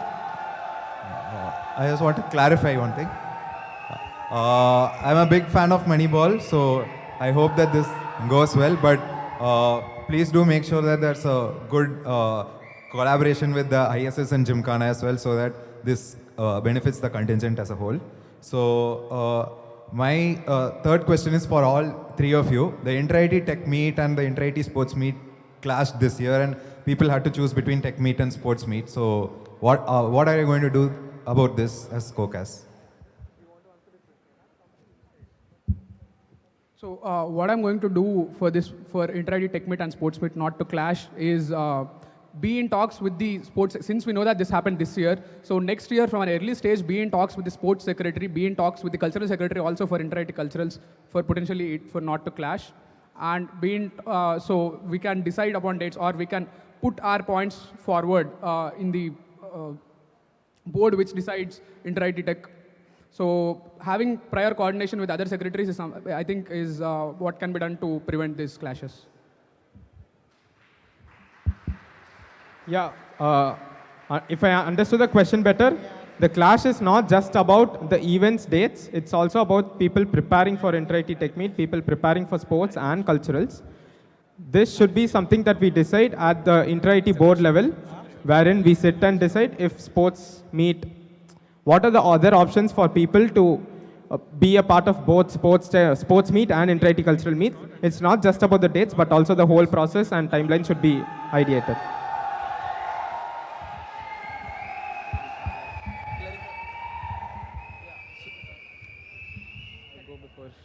Okay, fine. All right. So regarding the dates itself and regarding the timeline of whether every student has an opportunity to participate in cultural, tech, and sports, that is something hard to do. Participating in multiple inter-IT meets is usually hard, but that is a problem I think cannot immediately be solved because the only other time we can have an inter-IT meet is the summer break, where a lot of students are busy with internships. Winter break is the only time where you can afford to have an inter-IT meet, and so all inter-IT meets happen in winter. Regarding the exact date clash, this is something that, again, I cannot solve on my own. It needs to be solved at the inter-IT tech board level. The IIT Madras is for sure not hosting the upcoming inter-IT tech meet, and so it's not up to us. I will obviously put a strong word across in the tech board when the meeting eventually happens after the election, that we try to fit the dates accordingly and do not clash with the other inter-IT meets. And it's better to clash with, let's say, a Tech Fest or a Mood Indigo or a Sarang or a Shastra rather than clashing with another inter-IT meet. So like once that effort is made to not let the dates clash, I think the rest of the problems are solved. So yeah, I would just like to clarify this particular thing. The dates for so I am the inter-IT convener for this year. So the inter-IT tech board is not part of the co-curricular affairs sphere here. But then I just wanted to clarify regarding the dates alone. So how the dates are chosen, it's basically put to a vote in the tech board, which constitutes all secretaries across all IITs, and the dates themselves are nominated by dean students of IIT Madras. So we so back then Professor Vasa was a dean. He had contacted both the deans of IIT Bombay, Gandhinagar and Kharagpur regarding all of these dates, and they had set the dates. So as co-curricular affairs secretary or any of the board member in the tech board, they not necessarily have a say in what exact dates inter-IT tech meet happens, but then yeah, this is the procedure. Just wanted to clarify that. Fine, great. So I'll just move on to the SCCC questions quickly. Okay, just 2 questions I have. Let's say you become the co-curricular affairs secretary, right? Now, what are the 3 ways to get you removed from your post constitutionally? Okay, there are 4 possibilities. One is, again, you're asking about impeachment, right? Or academic misconduct. And we have hostel disco or institute disco. And a disciplinary action, financial misappropriation. Second thing, if the current existing executive council member does financial that is it. Ways in which impeachment. Okay, way in which impeachment happens. First thing, any GSB member or any SLC can. Okay.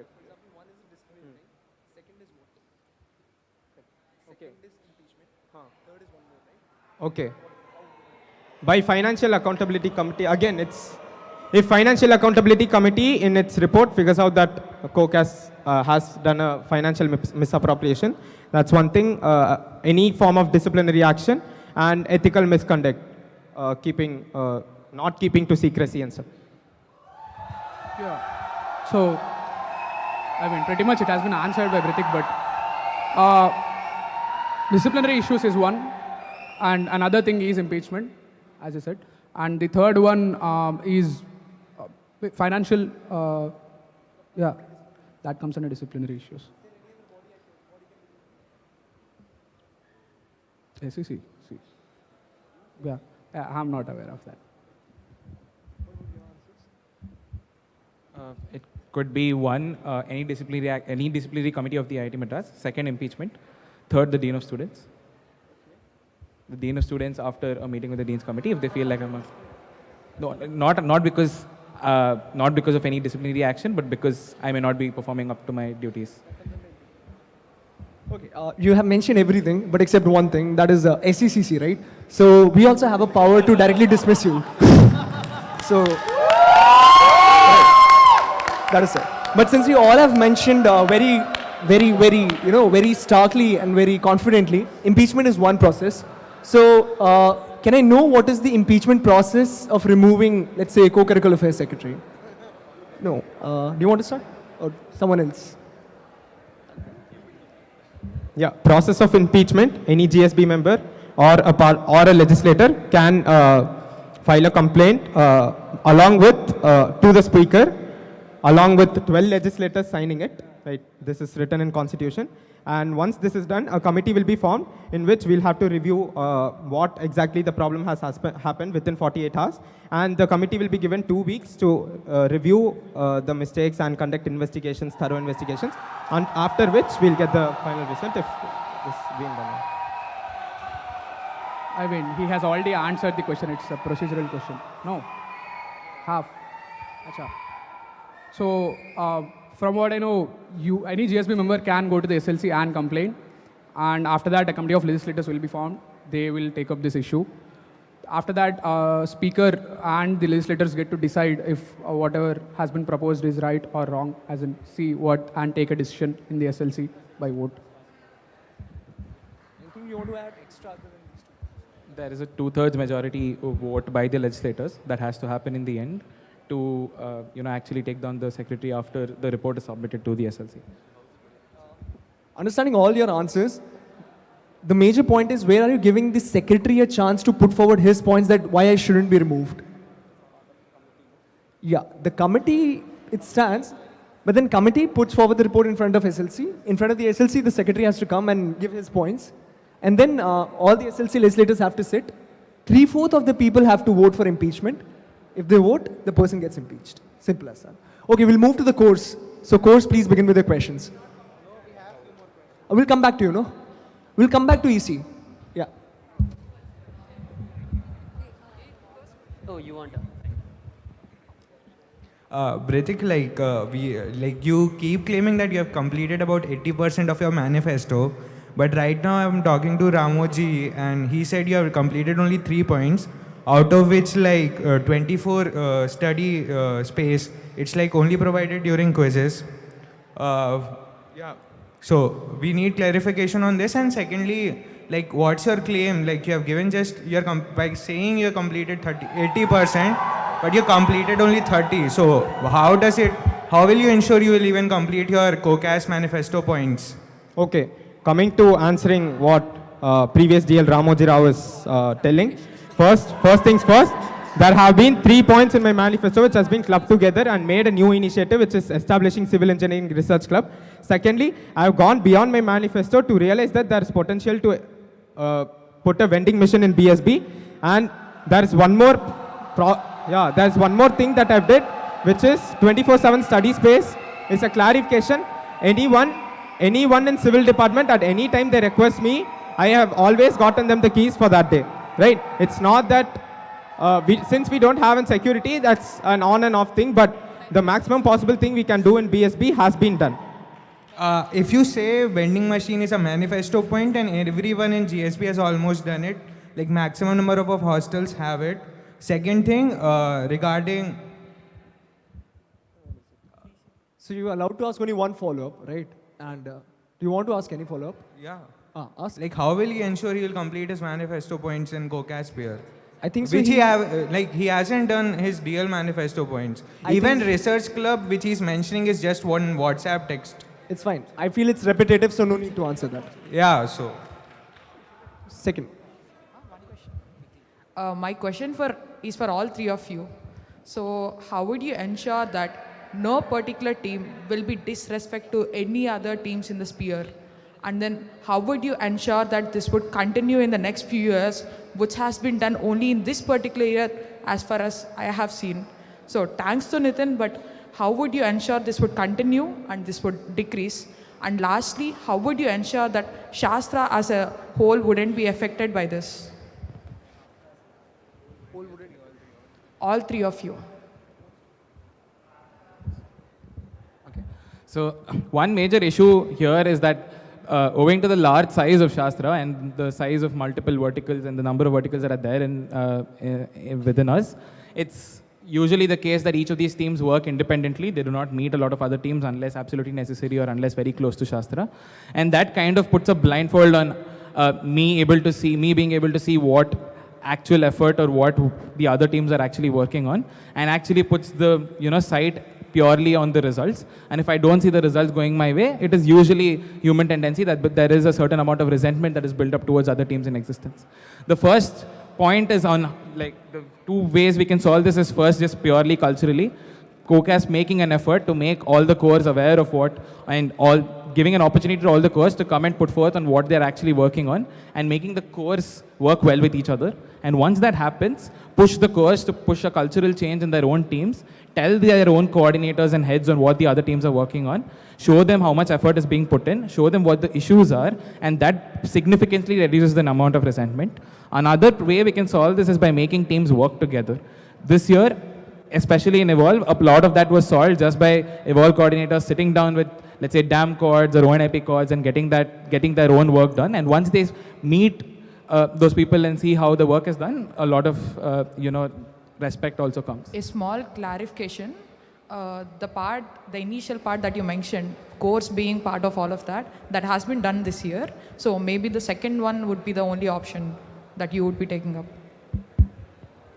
Yeah, coming to increasing bonding in Shastra, teams, not just at the top tier, but also at the coordinator level, it's something that should come from the core team, them making an focused efforts to push cause, work together, and yeah, it should happen at the coordinator level also. And to make it continue, it's something, again, a cultural change that we should bring up. It's the responsibility of each core in Shastra to push it forward. I don't see anything different from the previous answer. So this year's course have, again, as you mentioned, did a tremendous job in ensuring that their vertical gets respect that it deserves. So what I would do next year, in addition to continuing what this year course have done, is that make sure, whenever conflicts come, whenever the issue with respect comes, the major underlying factor there is trust. Trust is another thing that plays a role. So trust is essential to solve any conflicts for people to believe you could solve any conflicts, or one thing that I could do to ensure trust is go one step further, maybe formalize a meeting with all the heads, meet with the heads of each vertical once to see if they are facing any problems, to see if they are facing any problems in the interaction between heads and heads. Because in the course, I would be able to know as a co-curricular secretary, intra-head interactions, if there are any minor issues stemming from there, that is something that I would like to look at and address those issues. I feel course would know better than a COCAS, but still, I don't see it as a valid option that is there. Course can know better if their heads are having issues, because we have figured out this year a lot of times. Okay, and my second question is that, being someone who has been heads in the sphere and you have not been course this year, how would you feel that you can be a better COCAS than a lot of course sitting here?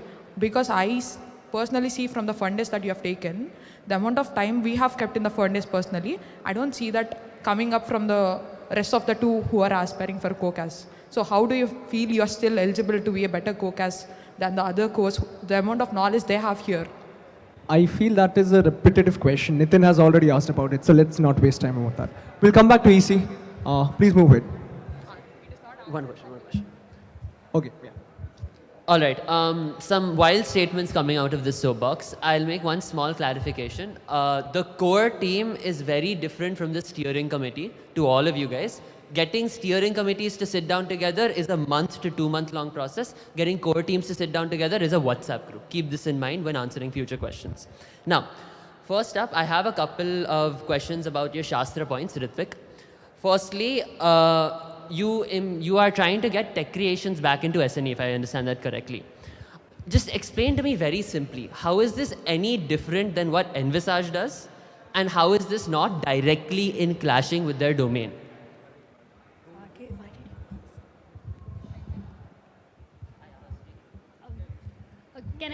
Can I add? Okay. Can I add to that question? Okay, so firstly, you have come to me for fun days about Envisage. So I think you might not have mentioned this point if you actually understood what Envisage does. Basically, my first question is, do you know what Envisage verticals are? And if yes, what are they? I do know what the Envisage verticals are. One is game development vertical, which is there under Envisage, and the other vertical is the techno entertainment show vertical, which does that. Okay. Yeah. Okay, so now that you mentioned that Envisage has game development vertical and you missed out on two other verticals entirely. Yeah. Anyway, the points in your feasibility report regarding this point are completely based on game development and the games that they create. So in your feasibility report that you mentioned that you will be recruiting new team for this particular streets point, techno creations point, and you'll be recruiting them and you'll be giving the same training that Envisage game development gives, and you will proceed in the same timeline that Envisage already has. So what is the relevance of tech creations when Envisage is already doing it? Do you think that Envisage game development is not doing better? Yeah. No, I certainly don't think that Envisage game development is not doing better. But what I do feel is our streets need more presence. Our streets need more number of games, or our streets need more of these activities. So this is a vertical that will aid in Envisage's effort to set up games. Okay, so just a clarification, the final clarification. So what maybe your motive behind this particular point, techno creations, is different, but what you have mentioned in the feasibility report is not clarifying that particular motive, okay? And if you want to enhance streets, there are many other ways, and game development of Envisage is already doing what you have mentioned. So I would like to clarify that you look into other points of how you can develop streets. We'll go to EC quickly. Quickly. Suket, you mentioned the CFI interest group in your manifesto. Interest groups have been a filler point across manifesto for years now, mainly because some other IITs do it, right? Now, two clarifications in this. One, you mentioned that this will mostly be for amateurs who don't have enough tech expertise to be part of the actual ongoing projects. Oh, and of course, the point about managerial stuff, I'll leave that. But then you go on to mention that you'll do recruitment based on their performance in TechSoc events. How does that really tie up? Second question, what exactly is this interest group? Given that it's supposedly different from what other people do, given that it's within a club, but still it's to, I don't know, spread interest, what more are you going to do other than create a WhatsApp group and have people talk to each other? Right, so the first thing about how these interest groups are different from all the interest groups that we have had within CFI or outside of CFI in the tech ecosystem so far in IIT Madras. So far, all the interest groups have just been WhatsApp group links that are circulated everywhere. But this is a closed interest group. When I say a closed interest group, it means you do something to get into the interest group. You either show that you've done a certain amount of work, or that you are consistent, or that and that consistency is shown through TechSoc events, is shown through CFI events. There is an immense amount of weightage given just to consistency or just to showing up. That is a measure of how much that person is really interested in that particular tech domain and how much they're actually participating and making an effort to finish those projects, participate in those TechSoc competitions and so on. Coming back to your point of whether this actually is for amateurs because they will have to participate well and show performance in TechSoc events. The TechSoc and CFI ways of getting into these interest groups is purely only for freshers because they may not have a lot to show that they have already done in their life in that particular tech domain, because a lot of people try out tech only after coming to IIT Madras or only after joining college. The second, third and the fourth year students have had a decent amount of time to try out either CFI projects or internships or self-projects, courses or whatever in that particular tech domain. And those students will just present a resume sort of thing where they just prove everything that they've done, prove their experience in that particular tech domain, and then get in. Getting in is a thing, and so you have to work to get into the interest group. And if you are not consistent enough after being in the interest group, you get removed. And so that interest group is still a closed one, and that is how it is different from the existing interest groups. And now because you have a closed set of passionate people, you can have very dedicated training sessions that is conducted by a specified strategist in the CFI club. And that strategist is responsible for having training sessions for these club members, working together, let's say reading papers together, building projects together. This will be outside of the CFI projects. They can work on their own initiatives and make sure that they're ready for whatever competition they go participate in. Yeah. So my question is to you, Suket. I hope you understand that co-curricular secretary is a position for the institute and you don't belong to a particular sphere anymore.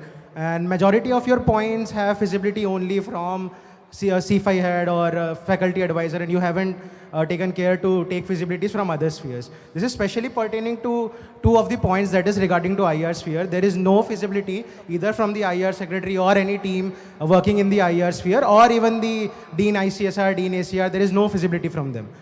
So both the questions are based on this. First is about your point, industry link project. I don't see any feasibility over there. And as we discussed also, this is not, this ICSR cannot give you the feasibility about this. You need to have checked with at least companies who are giving projects to students. So what is your plan of action for this? Because from the ICSR side, it's not feasible.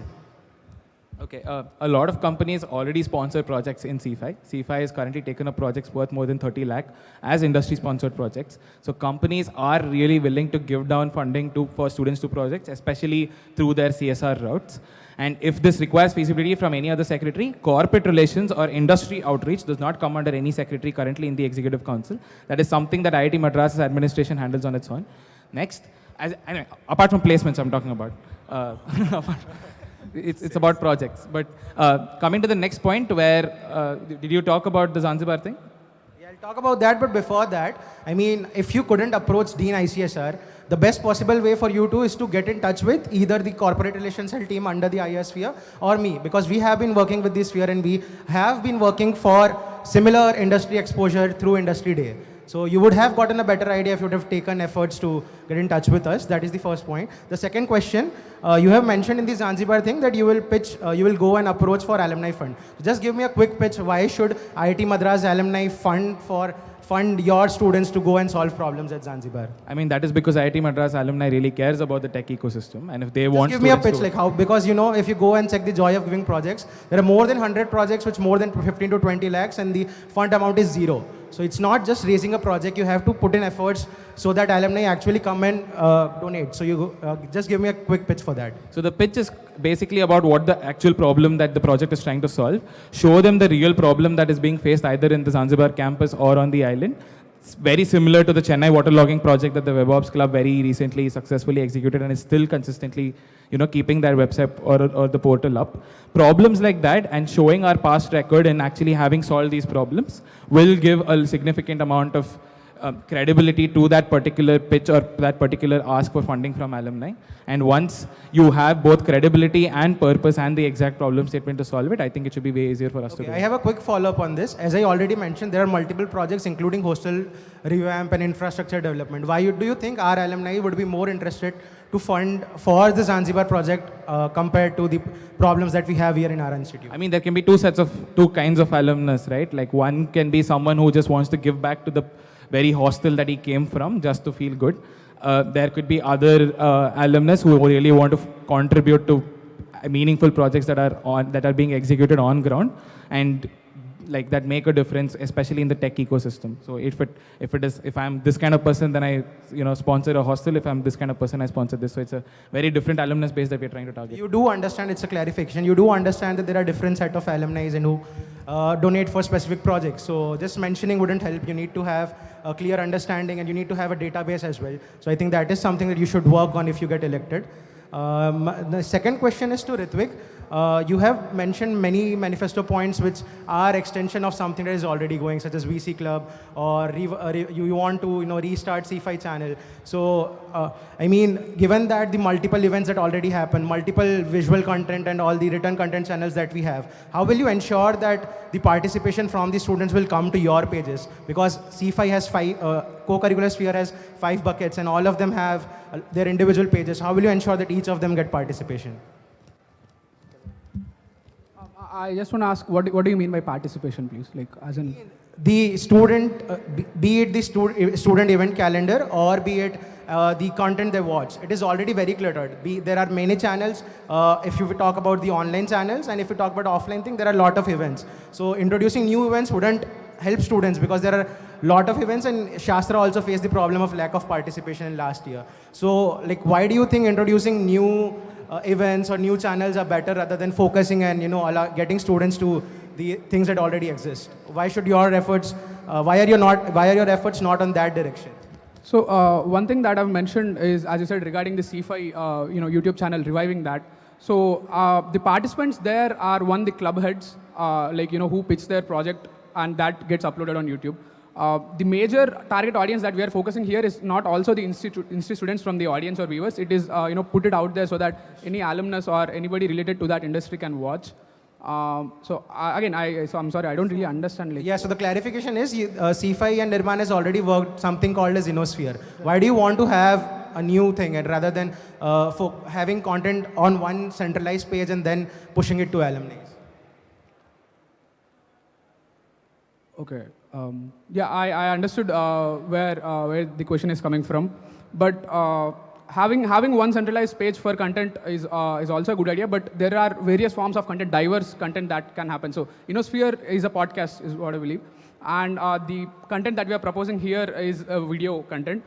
I mean, there couldn't be much difference, but it certainly is a big difference in how a video is looked at and how a podcast is there, and there are different target audience for each also. So I think having two separate is not an issue here. The point was to get all the traction to single page. I think you have to think it through once you are elected. The last question is to Ritwick, and then I'll close. So you have mentioned for your point, global innovation synergy, that you have taken feasibility from GE Core. So can you mention which GE Core you have spoken to, and what is the outreach feasibility that he or she has given? Okay, coming to with GE Core, I spoke with Azam. He gave me feasibility that this is possible and this can be done. Secondly, he also gave a positive interest that this will work out because I'm focusing on the universities in which we have already signed MOUs. So that should be a good starting point for us. Secondly, talking about how this will work out, yeah, we'll be having representatives from co-curricular sphere and also GE Council team. The logistics of getting the universities will be handled by GE Council team, and pitching us and making the further sessions will be handled by the teams from co-curricular sphere. Yeah, it's one follow-up question for you. Ritwick, so what do you think, what incentive will the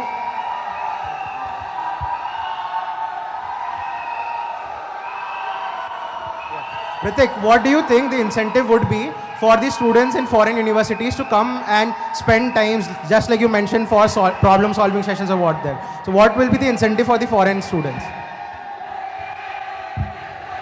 Yeah, coming to the incentives part, firstly, it's a collaborative learning experience for them also. We will be approaching students of similar age, similar clubs that are there in the other colleges. So they are also doing projects. They'll also be interested in collaboration. That is the whole point. So we are not approaching people who are more seniors, and we are not approaching those kinds of people. So I have a clarification. I think this needs an thinking that how will you approach, because the database is not with the GE Council but GE office. So if you want to execute it, you should have taken the feasibility of GE office rather than GE Core, or being an IR secretary, I could have also given that. So that is a clarification regarding that. Fine. Does Arias wants to answer any question? No, it's fine. Okay, I'll go with the GSB. We are done with this part because GSB already. Anyone? We have. I have a time constraint. I have a time constraint. Not asked questions. Sorry? ESL, Inter-IT, all of us have not asked questions. I have a time constraint to which I have adhered to as well. So we'll go to the GSB and then we have to end. And then we'll can. I asked right now that Arias, do you have a question? You didn't respond to me. I'll complete it. How many questions do you have? 4. They are related. Everything is related. Everything is related. Sure. No need to worry. Everyone Then need only to 2 GSB questions will be allowed. Okay. You take the responsibility for that. The questions are for all the aspirants. So I wanted to ask how many PG people, especially scholars, are there in your co-cast peers, and especially in the C5, Nirman, all are those, like in the Shastras also. And you did some PORs in the respect to co-care sphere. How many number of people under your sphere, PG people are there? And if you are not able to bring the people to your sphere, if you are as a co-cast, how you will bring the PG people to your sphere? That I wanted to answer from each members. Coming to the number of people number of PG scholars in Shastra, C5, Nirman and other teams, it's a very, very insignificant number given that we have only a few scholars even in C5 and we don't have other scholars in TechSoc, and we have PGs in Nirman but we don't have scholars in other teams. Secondly, how I'll be bringing people, how I'll be bringing PG people into it. There needs a structure in which we can welcome them, right? So we did not have a structure where we can accommodate them. A PG student, if he wants to join the team, it's more of an individual thing that he's doing rather than him having a structure there. So we should make our sphere more welcoming, and that is why I've had 2 manifesto points in which we'll be creating a PG vertical in ESL and also PG Guides and C5 Club as a formalized structure with PG representatives. So regarding the number of PG students that I have in my previous position. So when I was a manager in ESL, I have personally recruited 2 PG students as associate managers. One of them is from the DOMS department, one of them is an MTech student. So I have always understood that PG people do want to be a part. I have seen that we need PG representation in here. So that is one question. And asking the second question, number of PG people in the co-curricular sphere, as I said, it is very minute, and that is one thing that definitely needs to be worked upon.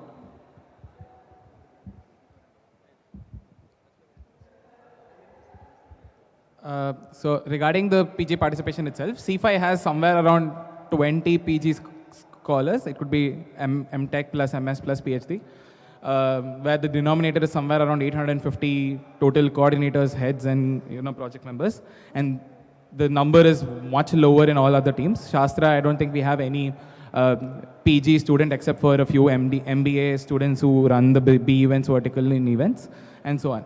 So, like, the problem is that the PORs and the projects that we offer in the co-curricular sphere right now are not tailored for the MS scholars or the PhD scholars, including C5 projects. C5 projects, the club timelines are very tailored for UG students or for the taught programs. And on the other hand, the C5 competition teams have a significant amount, they require or demand a lot of time commitment from the students, which MS or PhD scholars cannot really given, especially giving to the lab work that they have. So the advisory committee, as an initiative on my manifesto, gives an opportunity for MS and PhD scholars to still be involved with the amount of time that they can actually afford to give and making a significant amount of contribution to those respective teams. Okay, I'm going to your manifesto points of 3 people. You people mentioned like someone mentioned about the PG guides, someone mentioned about the advisors, and someone mentioned about the mentors. So I already spoken all those things with the current secretary. So this was not at all, like, not possible, like it was not happen. So are you not took about this feasibility to your current secretary? And what are the major problems they are PG people are, especially scholars, are facing, and how you going to solve these problems if you are a co-cast? This is the last question for the Soapbox. Yes, okay.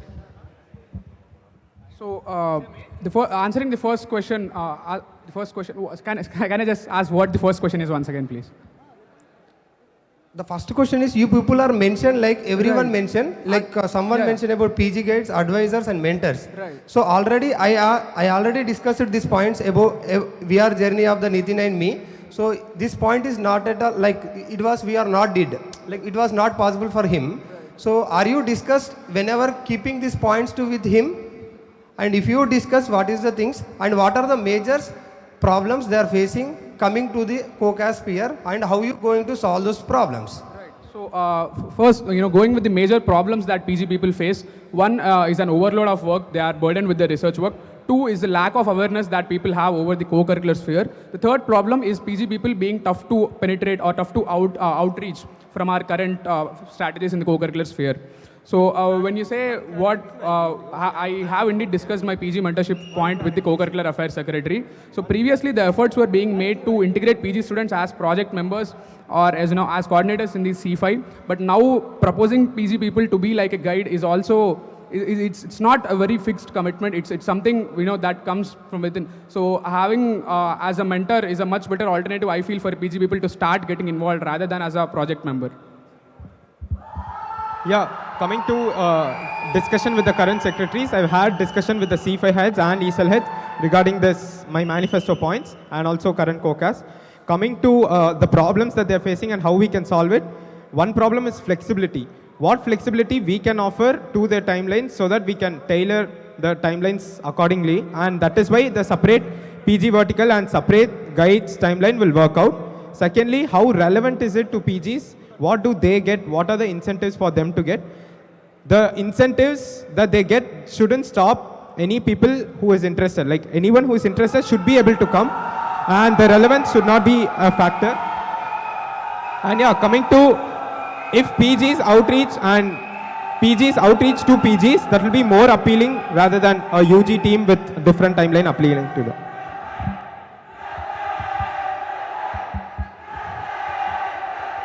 Under the current proposed structure with a C5 PG head, it becomes significantly easier to form outreach strategies for the PG students. And with the new introduction of new, C5 PG advisors, a more catered role for the current PG students, it again becomes easy and more welcoming towards the PG students already.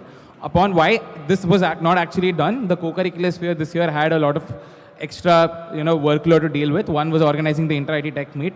The second was formation of a new team called the Global Hyperloop Competition and where exactly that fit in and so on. Shastra was also facing a lot of problems with respect to sponsorship because of the glowing recession in the initial half of the tenure and so on. So most of the co-curricular affairs secretaries or the entire sphere's attention went in trying to solve those problems. And this structural change took a little bit of a backseat. But I still feel like that is something important that needs to be done and will be prioritized in the upcoming tenure. So one suggestion or clarification, whatever you wanted to take that. So the thing is, whenever you are wanted to make PG themes, so if you wanted to reach the people, reach through the PG person, not through the, if you are secretary also, my suggestion is reach through the PG person. And second thing, if you people are not confident, if you are not confident about bringing the PG people through towards to your sphere, please don't ask the votes from the scholars. Done.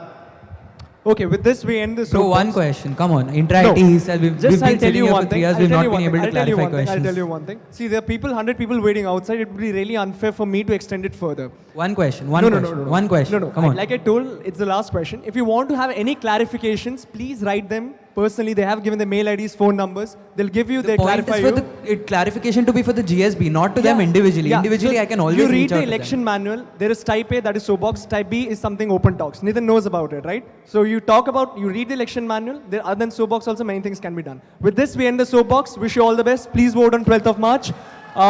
Let's hope we have Operation 100.